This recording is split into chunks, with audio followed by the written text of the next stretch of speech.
Chinese सामान का बहिष्कार। दरियापुर नाम का एक गांव था जहां चमन सिंह अपनी पत्नी और बेटे के साथ रहता था। पिताजी, मुझे 50,000 रुपए दे दीजिए, नई मोटरसाइकिल खरीदनी है। अरे 50,000 वाली क्यों खरीदेगा, 1 लाख दे रहा हूँ, अच्छी वाली खरीद। चमन के गांव में इलेक्ट्रॉनिक्स प्रोडक्ट्स की दुकान थी। वो लाउड स्पीकर, लाइटें, ईयरफोन, मोबाइल्स, मेमोरी कार्ड वगैरह बेचा करता था। चमन शहर जाकर चाइना का सस्ता माल खरीदता और उसे गांव में लाकर बेचा करता। चमन की दुकान पर दिन भर ग्राहकों की भीड़ लगी रहती थी। रोजाना मोटी कमाई होने के कारण चमन को अपने ऊपर बहुत घमंड था। निर्मला, ले 4 नई साड़ियाँ और जल्द ही हम कार भी खरीदेंगे। आप फालतू में इतना खर्चा क्यों करते रहते हैं? अरे कमाता किस लिए हूँ। चमन के पड़ोस में दीपक सिंह अपनी पत्नी और बेटी के साथ रहता था। दीपक की भी गांव में इलेक्ट्रॉनिक प्रोडक्ट्स की दुकान थी, लेकिन दीपक अपनी बेटी के साथ मिलकर प्रोडक्ट्स खुद बनाता था। वो सामान बनाने में हमेशा स्वदेशी सामान का इस्तेमाल करता, इसीलिए दीपक की दुकान पर सामान मजबूत, टिकाऊ लेकिन थोड़ा महंगा होता था। लोग हमेशा सस्ते सामान की तरफ भागते हैं, इसीलिए चमन की दुकान खूब चला करती और दीपक की दुकान पर गिने चुने ग्राहक ही जाया करते। चमन दीपक को नीचा दिखाने का कोई मौका नहीं छोड़ता था। और दीपक भैया, क्या हाल चाल है? दिवाली आने वाली है, इस बार मैं 5 लाख का टर्नओवर क्रॉस करूंगा। तुम्हारा तो शायद 5,000 भी ना पहुंच पाए। मैं स्वदेशी पार्ट्स का इस्तेमाल करके प्रोडक्ट्स बनाता हूँ, इसीलिए लागत बढ़ जाती है और सामान थोड़ा महंगा हो जाता है, लेकिन मैं कम प्रॉफिट में ही खुश हूँ। कम से कम मैं अपने देश के लिए तो कुछ कर रहा हूँ। भाड़ में जाए देश, मुझे तो अपने प्रॉफिट से मतलब है। तुम भी ये देशभक्ति छोड़कर केवल प्रॉफिट पर ध्यान दो तो बेहतर होगा, वरना ऐसे ही गरीब बने रहोगे। दीपक जब शाम को घर पहुंचता है तो उसकी पत्नी घर की खस्ता आर्थिक हालत के बारे में उसे बताती है। प्रियंका को कॉलेज वालों ने कॉलेज से निकाल दिया है क्योंकि हम उसकी फीस जमा नहीं कर पाए। आप भी चमन भाई साहब की तरह चाइनीज माल खरीदो और बेचो। क्यों ये देशभक्ति के पागलपन में पड़े हो? अगर ऐसा ही चलता रहा तो हमारे भूखे मरने की नौबत आ जाएगी। पिताजी, आप स्वदेशी सामान बनाना जारी रखो, मुझे कॉलेज से निकलने का कोई अफसोस नहीं है। मैं आपके साथ दुकान पर काम किया करूँगी। पिटेगी अभी तू मेरे हाथों से। पढ़ाई लिखाई नहीं करेगी तो कौन शादी करेगा तुझसे? तेरा बाप तो वैसे ही कुछ नहीं कमाता।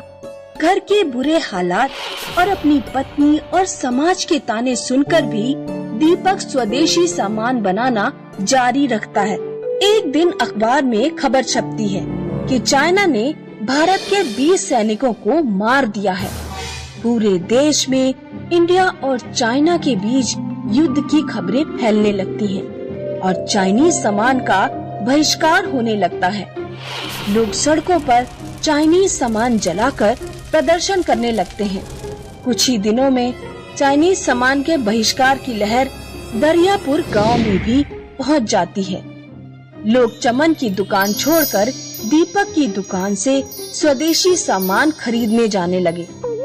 एक ही महीने में दीपक की दुकान का सारा सामान बिक गया। दीपक और उसकी बेटी प्रियंका दिन में दुकान चलाते और रात में प्रोडक्ट तैयार करने में लगे रहते। बेटी, हमारे स्वदेशी प्रोडक्ट की डिमांड बहुत तेजी से बढ़ रही है। हमें अपने पुराने वाले घर को छोटे से कारखाने का रूप देकर वहाँ कुछ कारीगरों को रख देना चाहिए। वो मेरे साथ सामान बनाएंगे और तुम दुकान संभालना। दीपक बैंक में लोन के लिए अप्लाई करता है। सरकार भी स्वदेशी सामान के प्रोडक्शन के लिए लोगों को सहायता दे रही थी, इसीलिए दीपक को आसानी से लोन मिल जाता है और वो अपना छोटा सा कारखाना खोल लेता है। उधर चमन का सारा धंधा चौपट होता जा रहा था। चमन अपने सामान पर अतिरिक्त छूट दे रहा था, लेकिन फिर भी लोग चाइना के प्रोडक्ट्स नहीं खरीद रहे थे। चमन का बेटा अपनी पुरानी आदतों के अनुसार रोज चमन से पैसे मांगता। पिताजी 20,000 दो, कपड़े खरीदने हैं। तेरा दिमाग खराब हो गया है क्या? सारा धंधा चौपट है और तू मुझसे पैसे मांग रहा है? पैसे दो वरना सुसाइड कर लूंगा। अरे इस लड़के को समझाती क्यों नहीं? बिल्कुल पागल हो गया है। आपने ही तो इसकी आदत खराब की थी, अब भुगतिए। कुछ दिनों बाद चमन के घर खाने के लाले पड़ जाते हैं।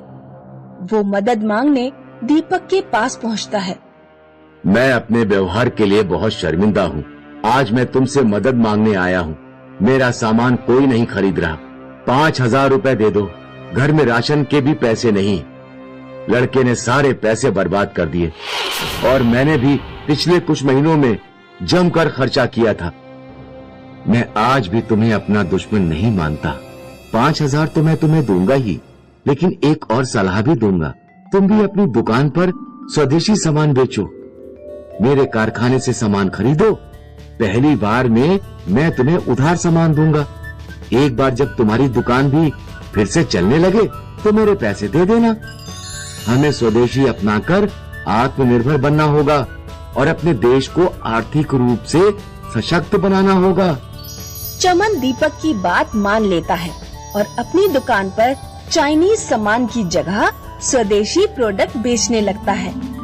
कुछ ही दिनों में उसकी दुकान भी ठीक ठाक चलने लगती है। एक दिन चमन दीपक से कहता है, दीपक, आज मैं तुमसे एक रिक्वेस्ट करना चाहता हूँ। मैं अपनी बेटी की शादी तुम्हारे बेटे से करना चाहता हूँ। तुम्हारी समझदार बेटी के साथ मेरा लड़का काम करेगा तो उसे भी कुछ अकल आ जाएगी। चमन के बेटे की दीपक की बेटी से शादी हो जाती है। दोनों परिवार खुशहाल जीवन बिताने लगते हैं।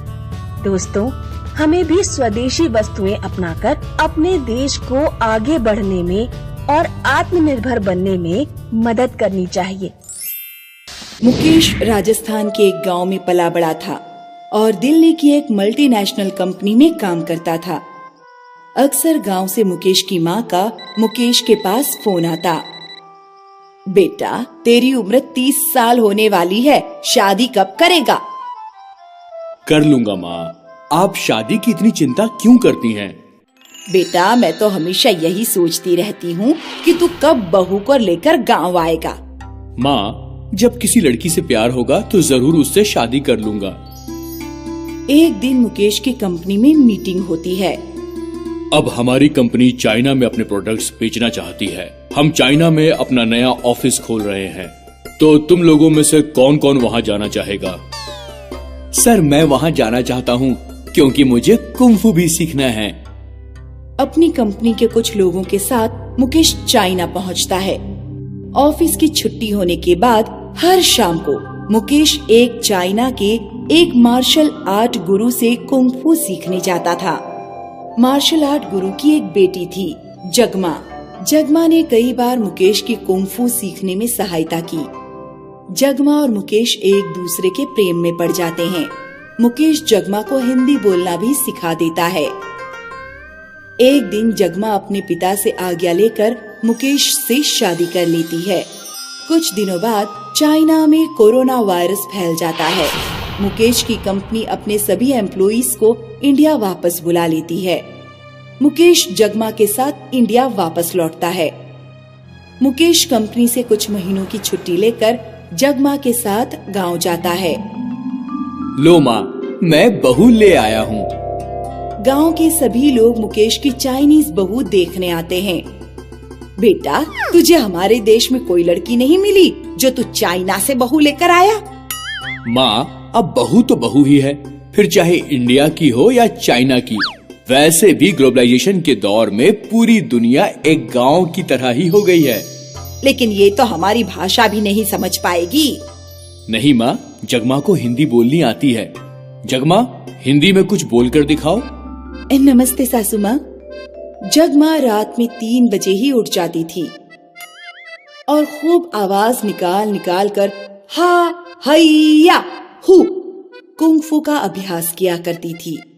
एक दिन जब जगमा कुंग-फू प्रैक्टिस कर रही थी तो उसका हाथ छत से लटकी दूध की मटकी पर लग जाता है। मटकी गिरकर फूट जाती है और सारा दूध फैल जाता है। अरे मुकेश, तू ये कैसी बहू ले आया है? एक तो आधी रात में उठकर चिल्लाती है और अब तो इसने घर की चीजें भी तोड़ना शुरू कर दिया है। इतना गाढ़ा दूध बर्बाद कर दिया। अरे माँ, थोड़ा सा दूध ही तो गिर गया, तो क्या हो गया? मैं डेयरी से जाकर ले आऊंगा। एक दिन मुकेश की माँ को सर्दी जुकाम हो जाता है और 3-4 दिनों तक ठीक नहीं होता। मुकेश की माँ टीवी पर चाइनीज कोरोना वायरस की खबर देख लेती है। वो मुकेश से कहती हैं, बेटा, लगता है मुझे कोरोना वायरस हो गया है और इसका कारण तेरी बहू है। ये जरूर चाइना से कोरोना वायरस लेकर आई है। ऐसा कुछ नहीं है माँ, ना जगमा वायरस लेकर आई है और ना ही तुम्हें वायरस है। ये सामान्य सर्दी जुकाम है, कुछ दिनों में ठीक हो जाएगा। मुकेश की माँ की बात पूरे गांव में फैल जाती है। गांव के जिन जिन परिवारों में लोगों को सर्दी जुकाम होता है वे जगमा पर कोरोना वायरस फैलाने का शक करने लगते हैं। एक दिन गांव के कुछ लोग मुकेश के घर आकर कहते हैं, अपनी बहू को गांव से बाहर निकालो, ये गांव में वायरस लेकर आई है। तुम लोगों को ऐसा कहने का कोई अधिकार नहीं है। चलो हॉस्पिटल चलते हैं और जांच करा के देखते हैं। मुकेश जगमा को लेकर हॉस्पिटल जाता है और उसके पीछे कुछ गांव वाले भी जाते हैं। जगमा की जांच होती है। जगमा को कोरोना वायरस नहीं है। फिर कुछ गांव वाले भी अपनी जांच कराते हैं। गांव वालों में भी किसी को कोरोना वायरस नहीं होता। देखा तुम सब गांव वालों ने, बिना किसी जांच पड़ताल के किसी भी तरह का इल्जाम लगाना ठीक नहीं है। और जब भी कोई इस तरह की संक्रामक बीमारी फैलती है तो ना हमें घबराना चाहिए और ना फालतू में अफवाहें फैलानी चाहिए। डॉक्टर के पास जाना चाहिए और अपनी जांच करवानी चाहिए। सभी गांव वाले जगमा से माफी मांगते हैं।